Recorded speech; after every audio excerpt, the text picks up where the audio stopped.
Hello everyone and welcome to the channel. And today we're going to talk about pride and humility. Those are often concepts that are used religiously and often used inappropriately.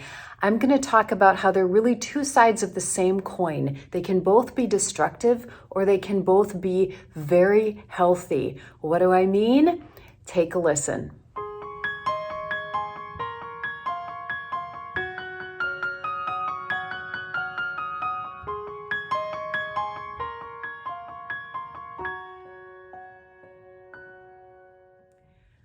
Well, if you don't know, I'm Pastor Siri. I'm a Lutheran pastor, but also a spiritual seeker. And I've created these videos as a place where I can talk about concepts that I am growing and learning to understand on a deeper level than maybe what I was taught in different capacities.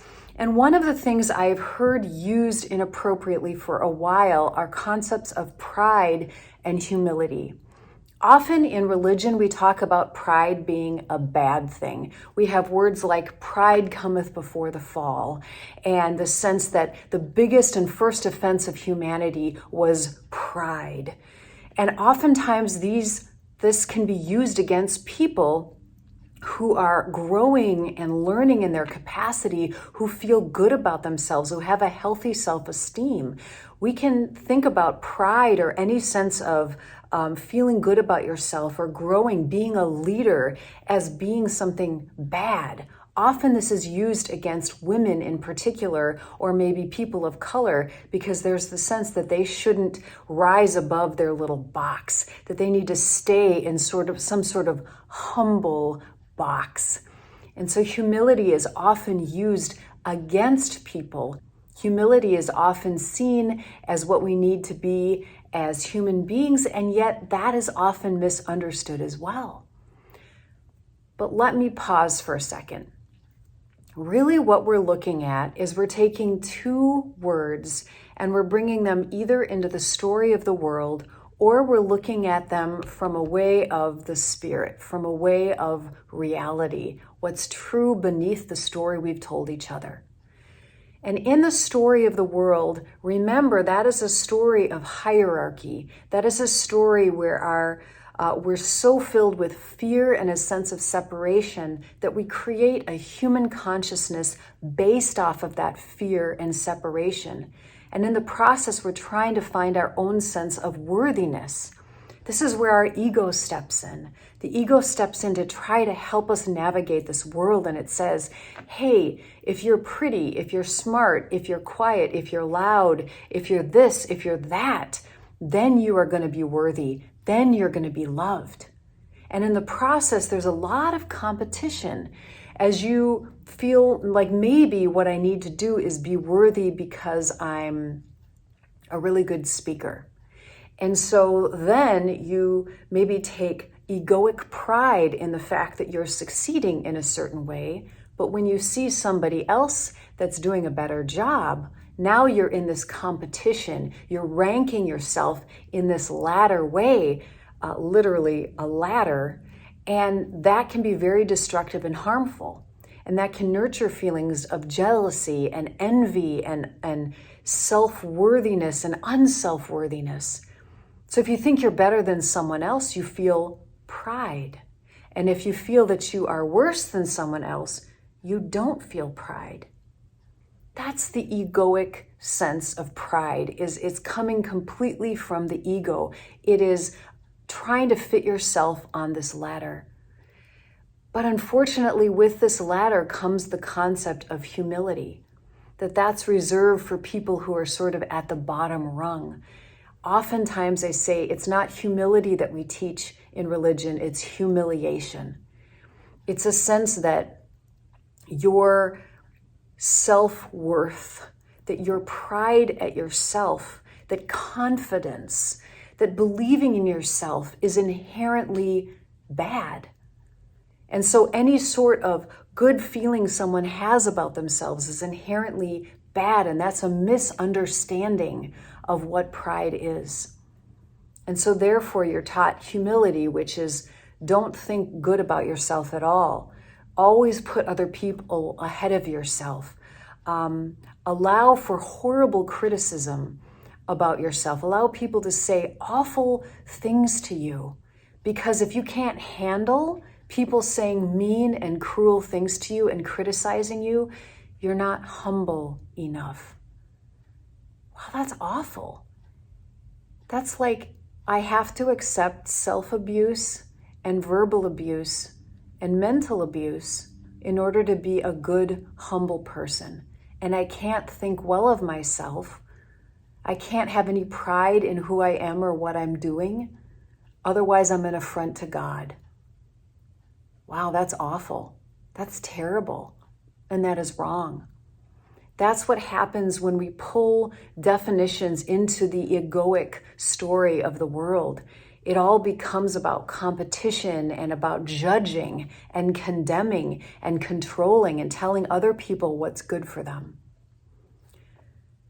Let's push that aside and let's talk about the soul and the spirit world. All of us are embodied souls, and we've come here to learn and to grow. And anyone who looks at a small child can see how they are struggling to and work really, really hard to do things like army crawl and then crawl on their hands. And they're learning to figure their body out. They're learning to put their shoes on. They get frustrated. But when they have the encouragement and when they get the positive reinforcement to keep working, to keep learning, it's so motivating. We see in small children how they have this natural motivation to learn and to grow, and it's so beautiful. And when parents clap and smile and say, you can do it, it gives them the sense of pride that they can. And you can see that as they get older. And when we watch a child who learns to read and learns to put blocks in the right shape, we clap for them and we're proud of them. And for the children for whom we do that to, it helps and creates a healthy sense of worth and pride and confidence that they can do things. And as you get older, that can mature in a way in which you feel, I can do things in this world. I have power, I have intelligence, I have particular gifts and talents in this world, and I can develop them, I can hone them, and they are a gift to me and to the whole world, and I should be proud of that.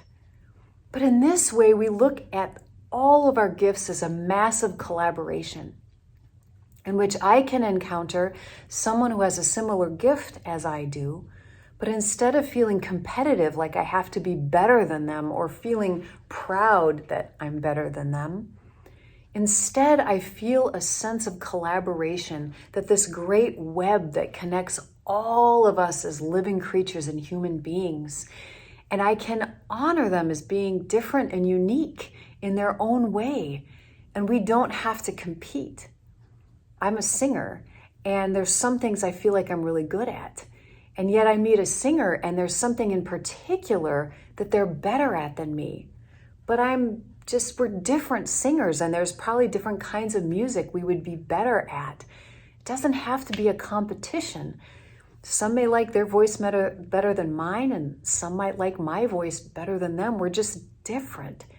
Everybody's different. And when we're authentic and we hone our gifts to the best of our ability, we're allowed to feel a healthy sense of pride about it in collaboration and lifting up other people in their gifts.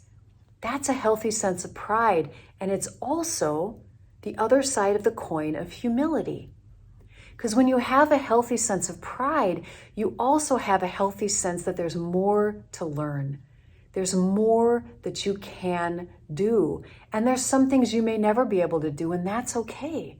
Because your worth is not tied up in what you can and can't do. Let me say more about that. When you have a healthy sense of humility, you're very aware of what you're good at. You're very aware and you feel proud of what you can offer.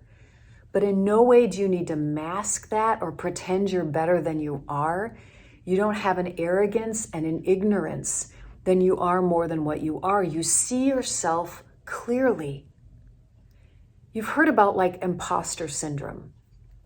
So I know a lot of people, and I myself think I have struggled through this at times, where you have good skills and other people can see that you have good skills, but there's this sense of doubt deep inside that says, no, you're not good enough for that. And maybe you've even heard the statistic that when looking at a job and the qualifications for the job, men, if they meet 60% of the job, will go, I'm going to apply for that, I'm good.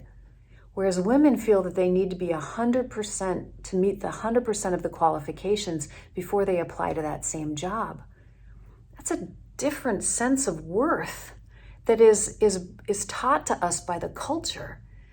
So imagine if that was gone, if those frameworks of self-inflating and of holding yourself down were gone, and we were able to see ourselves accurately, humbly, having pride in what we could do without needing to mask or inflate that, and being open to still learning. The more I gain a sense of confidence within myself, a healthy sense of confidence, the more I'm actually open to being taught. When I was feeling much more vulnerable in my abilities, criticism or people's suggestions were scarier and they hurt worse. The more I'm feeling a deep sense of pride and confidence and worth in who I am, the more somebody telling me, hey, you'd be more effective if you did X, Y, and Z. That doesn't have to hurt my ego anymore because I'm living a little bit less every year, hopefully, from my ego. I'm releasing that. And I'm able to, in humility, have an open heart and an open mind to realize, of course, I don't know everything. Of course, I'm not 100% effective. Who is? Of course, there's more for all of us to learn in general. Years ago, I was doing yoga on like a Saturday morning, and I invited my kids to come and join me. And it was the first time my son, who was maybe 10 at the time, had done anything like that. So we did this 20-minute yoga session together in which I saw him stretch into the shapes, kind of wonky, and lose his balance a whole bunch of times. And when we were done, he said, yeah, okay, now I know what yoga is. I could be a yoga teacher for other students. And I just remember thinking, good grief, my beloved child, you don't even know what you don't know. To me, that's such a great example of young, immature, egoic pride, where you gain a skill and you need so much to be the expert. You're going to grasp onto that. Even though in healthy pride and healthy humility, you would say, wow, I did that yoga class. Cool. I wasn't super good at it, but I liked it. I know more than I did before. Maybe if I gain more expertise, that might be something I want to share with others. But there's a humility to it, a sense of openness to continue to learn and grow. So neither of us are going to live in either of these worlds 100% of the time. We're going to vacillate between the freedom and the lightness of experiencing pride and humility from a place of spirit, from a place of compassion and love.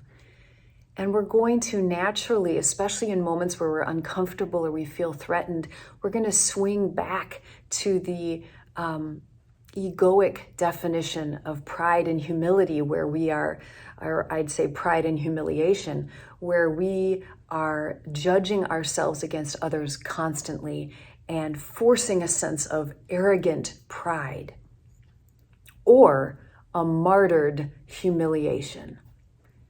And that's a whole nother interesting topic, but I'll just briefly say on that, our ego can get a sense of pride from being a servant and a victim and a martyr. To deny your needs and your heart's desire, we have been taught can be holy, but it's not. Oftentimes then we are being controlled by other people, and control is never loving. That's why I say pride and humiliation are two sides of the same coin. In the one case, our ego is inflated and we're arrogant. And in the other side, our ego is taking on a role of, oh, you know, I'm just this little thing I don't know. Oh, and it feels so holy. But it doesn't help anyone. You're just being taken advantage of by other people. And what's happening?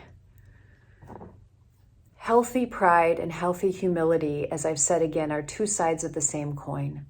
It's where you're able to see and claim and hone and keep learning the gifts that you have and be of service to the world in a good and a true way, where you're able to say no at what is not good for you and you're able to say yes at what's good for you, where you're able to claim what is healthy for you and put up healthy boundaries of what is not.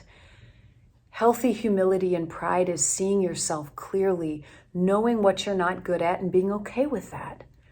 Claiming what you are good at and being okay with that. And doing it in a collaborative way that is not about competition or jealousy.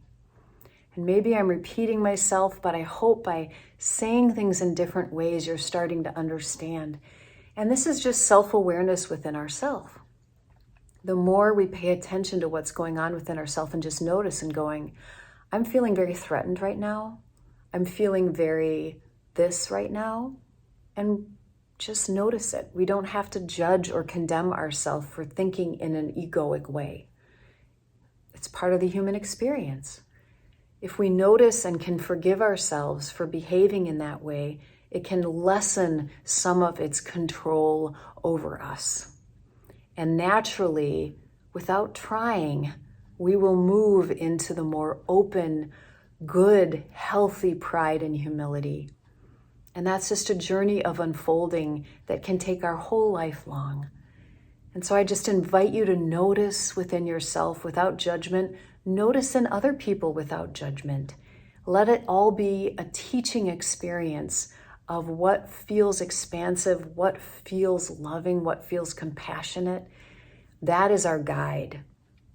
Getting that inner radar of love and compassion and openness. That is our guide as it moves us along in the right way. So yes, be proud, be humble, because they are two sides of the same coin. Well, that's all for today. I hope this was helpful for you. If it was, please like and subscribe and even share this video with someone who you think might be able to gain something from it. And we'll see you next time. Bye-bye.